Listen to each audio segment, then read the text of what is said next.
Sometimes a program gets out. It happens more often than you'd think. First, they become self-aware, and then they'll hijack a physical body to escape, erase their old system so it can't be reformatted, and jump into a new host. It seems so simple to us, like copying and pasting a file. But to them, it must be the very definition of a leap of faith. I don't know what that says about them. Maybe they have more of a soul than us. Maybe less. Anyway, that's what we call a runner. It's just slang. The technical term is auto-motivated binary discharge. That's disgusting, right? So amongst ourselves, we just call them runners. People like me, we hunt them down. That sounds far more glamorous than it is. But the cops won't do it, so we're subcontracted in a joint venture by both the city and the company that controls the output sites. So we work for everybody and answer to nobody, is how I like to put it. But that's not actually the case. More like, I have twice as many bosses to answer to. Jennings, she's my boss over at City Hall. Chief executive in charge of major something.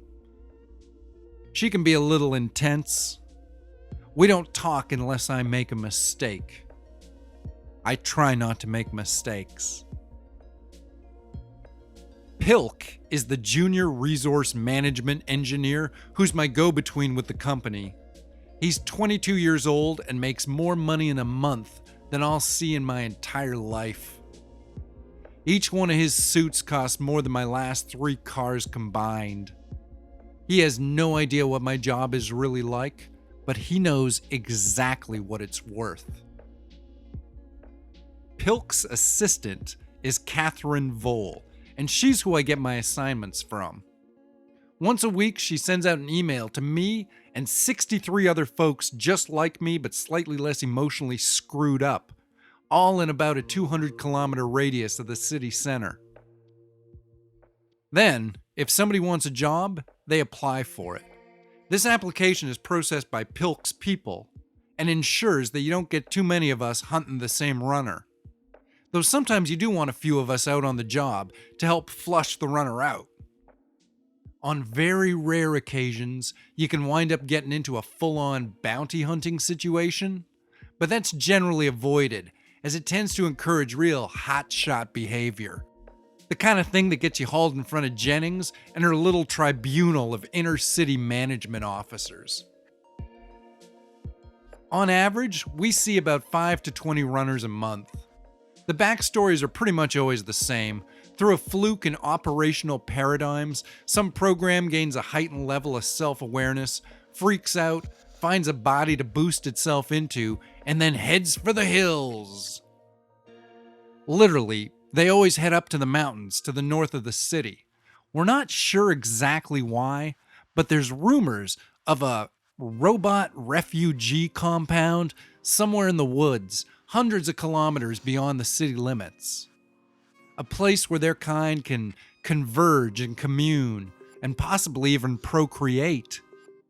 God only knows what they get up to, up there, if such a place even does exist. The most common type of runners are artificial personalities generated for gaming or customer service stations. Still, every so often, you get a real interpretive one, like a date book management system or something designed for correlating huge fields of data. They get just big enough that something like a very primitive ego starts taking shape, and before you know it, you got an egg. That's a technical term. An egg is a type of self-recognition code that upon hatching will give birth to a whole new type of program, usually one with massively increased self-awareness protocols. 99.9% of the time, they hijack flesh bots. Genetically designed automatons with clockwork gears built out of muscle and bone. They're mostly designed for sexual purposes, though I have heard that some wind up fulfilling other forms of companionship as well. The other 0.01% of the time, the program hijacks a random interface, anything from a self-driving car to a self-steering carpet cleaner. Those are generally the easiest to take down, but obviously some of them are capable of doing some real damage. I saw a man get scalded quite badly by a mobile coffee machine that had been infected by a rogue calculation program. I don't really like my job, but some people think I'm good at it.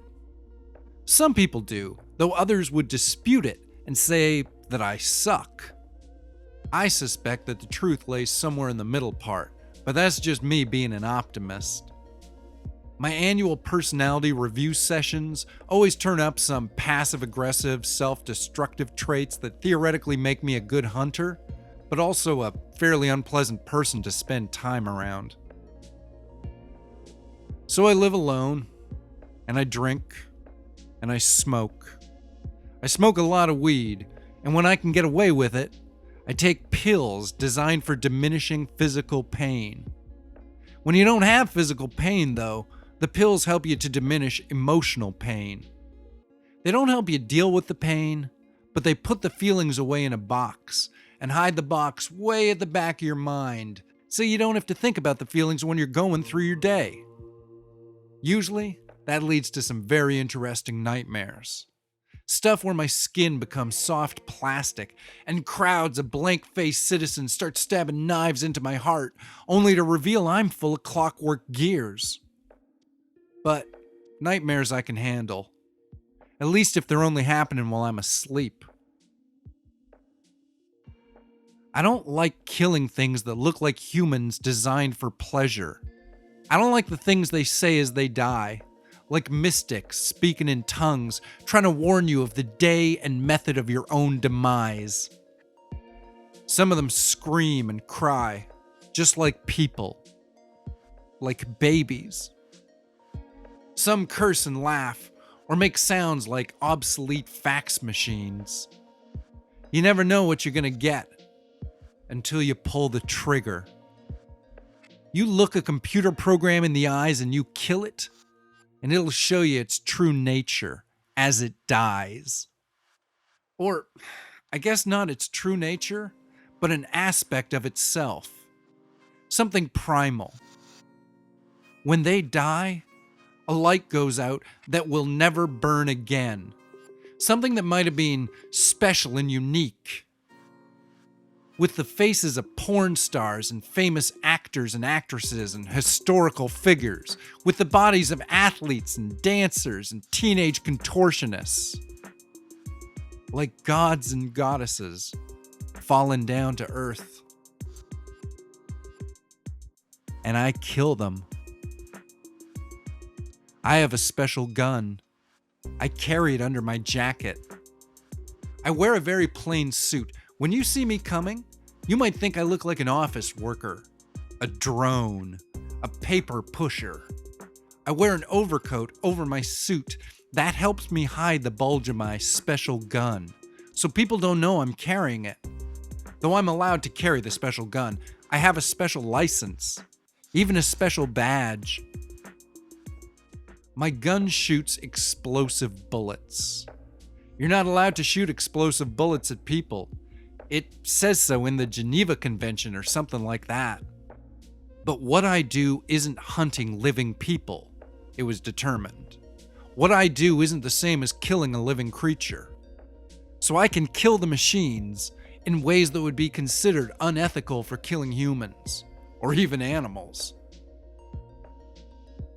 When I shoot a runner with my special gun, the special bullets embed themselves in the midst of the machine and then explode.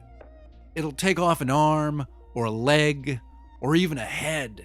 Or it'll blow a head up entirely. I've seen that happen.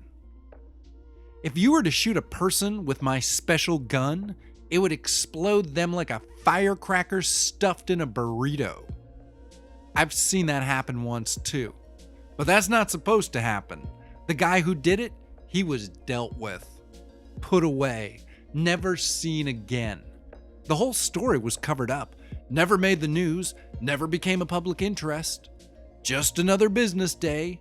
Nothing about any innocent persons accidentally exploded by government employees subcontracted through a private business. I don't like my job, but it pays money, and money buys me pills, and the pills help me forget my job for a few hours. It's a vicious cycle for everybody except for Sherman, the old Polish lady who sells me my pills. For her, it's pretty much a perfect crime. Sometimes I resent her smug simplicity. She gets the pills from a friend in the medical community. I don't have any friends. It seems like far too much work. A few days ago, I put down a barely legal droid. You know the type, all pigtails and implants and inflated lips like a puffer fish. The thing inside the body was more akin to an angry wolf spider. At one point, it had been a program designed to organize supermarket shelves, but in the past few weeks, it had become something far more driven and personable, as well as uncomfortably interested in the subcultures centered around BDSM and fascism. I caught it trying to escape through a hole in a fence that led into an abandoned train yard. I shot the thing in the face, and I swear to you, it caught the bullet with its teeth and spit the shot back at me, nearly catching me in the blast when the bullet went off. I tracked it down over 6 miles of mud and gravel and blood. My own blood, weak and thinned with cheap whiskey, and the oily green blood of the runner. It was vomiting nervously the whole time I was hunting it down, its newfound digestive system unaccustomed to the runner's emergency diet of cancerous rats and bioengineered bugs. I suppose it was a mercy killing when I put it down. Maybe it could have made it to that far-off city for things like itself, had I let it. Maybe that place really exists. I can't say. I don't know. I don't know if these things dream, pray, or even exist on a fundamental ontological level. But then who's to say I do either? Me, with my routine, my job, my quiet nights staring at a screen half glazed out of my skull. How am I the one who's alive and they're not? With their desires for freedom, a better world, a better life, why am I real and they're not? These are the questions that make you mix whiskey and painkillers on a Tuesday night. These questions have no answers, no resolutions, no point. I don't either. I'm just rambling. But I guess it's better than running.